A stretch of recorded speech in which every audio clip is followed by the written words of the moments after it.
Chapter 32 Intercession. A much misunderstood text of Scripture is 1 Timothy 2:1 and 2. I exhort, therefore, that first of all, supplications, prayers, intercessions, and giving of thanks be made for all men, for kings, and for all that are in authority, that we may lead a quiet and peaceable life in all godliness and honesty. This is a text much used by those who advocate unconditional submission to civil authorities. It is well to remember that this text represents a point of offence to Rome and conflict with the magistrates. Perowne, in analysing the points of conflict between Rome and the Church, cites this as one of them. Of, quote, the attitude of Christians to the state, end quote, Perowne says, quote, this was, in brief, that while they were ready and anxious to pray for Caesar, and as their master had taught them to render unto him the things which were his, they refused to pray to him. This attitude simply confirmed the belief that they were a seditious and subversive organization. End quote. With this in mind, the text takes on a new meaning. One is reminded of Fiddler on the Roof, in which the rabbi is asked how best to pray for the Tsar. The rabbi answered, God bless the Tsar, and keep him far from us. Paul's words, however, are very positive. We are to pray for rulers in order that we may lead a quiet and peaceable life in all godliness and honesty. Civil order and peace are dependent upon his just exercise of authority. We are to give thanks for all good government the civil ruler provides. However, our prayers for the civil authorities involve also intercessions for them. The Greek word is entheoxis, a technical term for approaching a king. Here, however, the king is treated as a needy soul, and the praying Christian as a higher power who intercedes with the great king for him. The Christian has continual access to the great intercessor at the right hand of God, Jesus Christ, who, quote, is able also to save them to the uttermost that come unto God by him, seeing he ever liveth to make intercession for them. Hebrews 7:25. To pray for Caesar, in brief, was an affront to Caesar and a serious derogation of his authority. Turning to the present, a related incident can be cited. The Reverend Robert McCurdy, a Baptist pastor in East Point, Georgia, a part of larger Atlanta, had a notice in the church's paper calling for prayers for the abolition of the Federal Internal Revenue Services. The IRS sees itself as the entity which alone can validate a church's claim to be a church. It gives taxpayers who owe money a given number of, quote, days of grace, end quote, to pay up. The IRS reaction to Pastor McCurdy's request for prayers against the IRS was a stiff note of protest.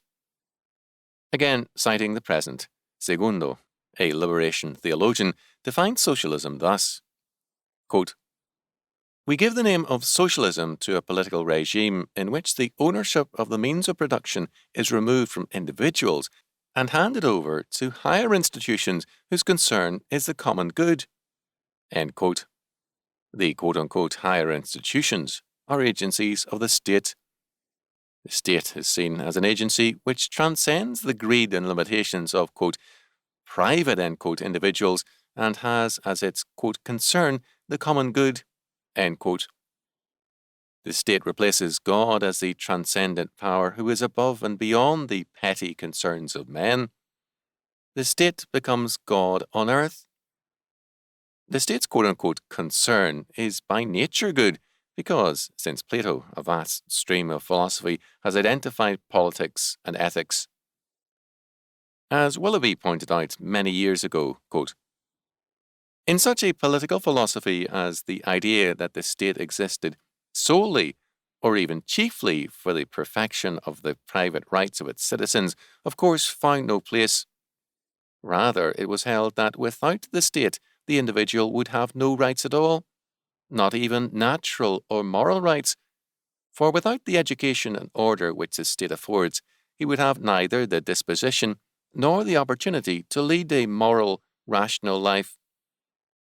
A further consequence which followed from this extended idea as to the scope of the state was to make of politics and ethics practically one science. As we shall see later in the writings of Plato, the two were completely identified.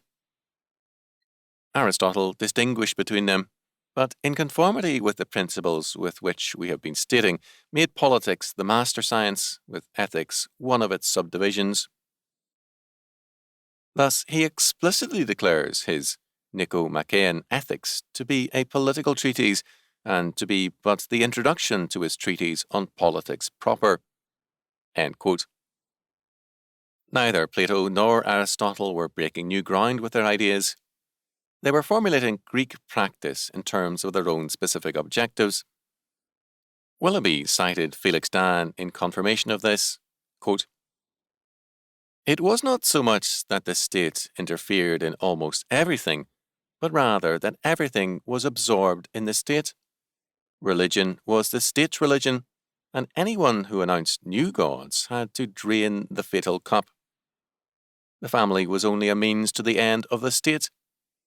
The state might prevent trade and traffic with foreign countries and fetter the full activity of the economy of individuals. It acknowledged no society but itself.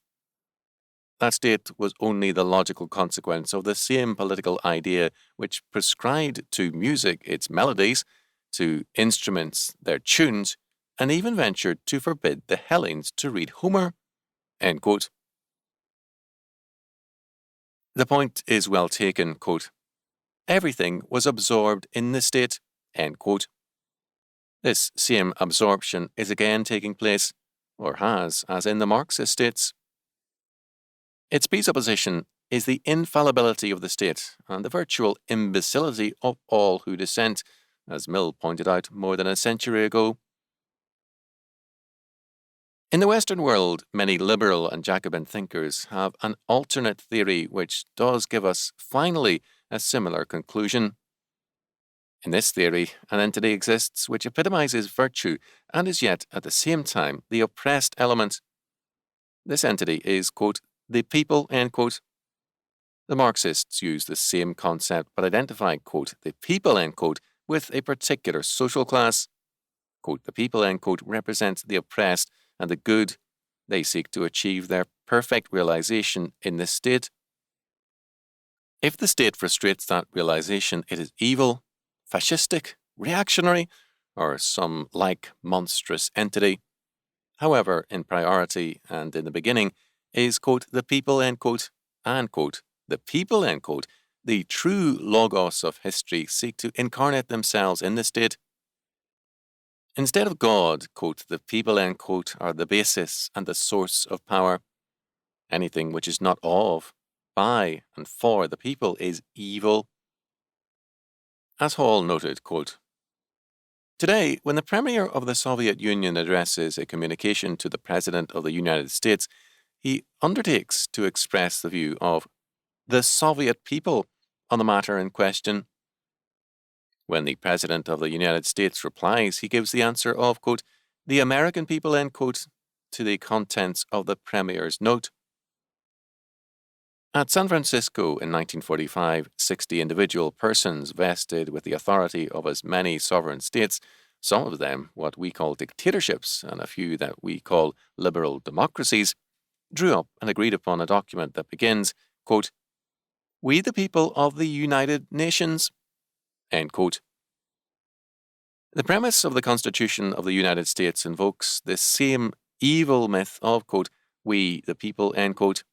Quote, "the people," end quote, are not a corporate entity with a corporate will, but this is the myth of modern politics. The people, as a corporate entity with a common will, is an idea, not a fact of life, not an entity. To base our political life on a myth is to invite every kind of evil in the name of the myth. As Hall pointed out, quote, "both the liberal and Jacobin procedures are based on the premise that, among the forms of being in the existential world, there is a personal entity called the people," end quote. Given the identification of the people as an entity, every political charlatan, knave, Pharisee, quack, and hypocrite can then denounce all opponents as, quote, against the people, end quote. We can, in fact, identify the political Judas as a man who, quote, speaks for the people. Robespierre loved to proclaim in the French Assembly, the people are the law. But if any persons among the people disagreed with Robespierre, they were beheaded. Two Jacobins, Derbois and Fouche, issued an edict which began, quote, all is permitted those who act in the revolutionary direction, end quote. Nothing was permitted to those who, by definition, were not the people and hence not part of the revolution. In the 1960s, the youth movement embraced lawlessness and violence in the name of the people. The nuclear-free movement, environmentalism, zero economic growth, zero population growth, abortion, homosexuality, and more have all been championed in the name of the people.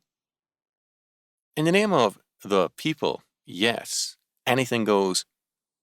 This is the great name of power in the modern world. The Christian offended Rome by invoking not Caesar, but praying to God. Now, humanism invokes the name of the people and is offended when Christians refuse to submit to the will of the people as expressed in the state. Christian churches, their schools, pastors, and parents are taken to courts because they dissent for religious reasons from submission to the new God. I have heard judges rebuke Christians for citing Scripture because they recognize no authority from God.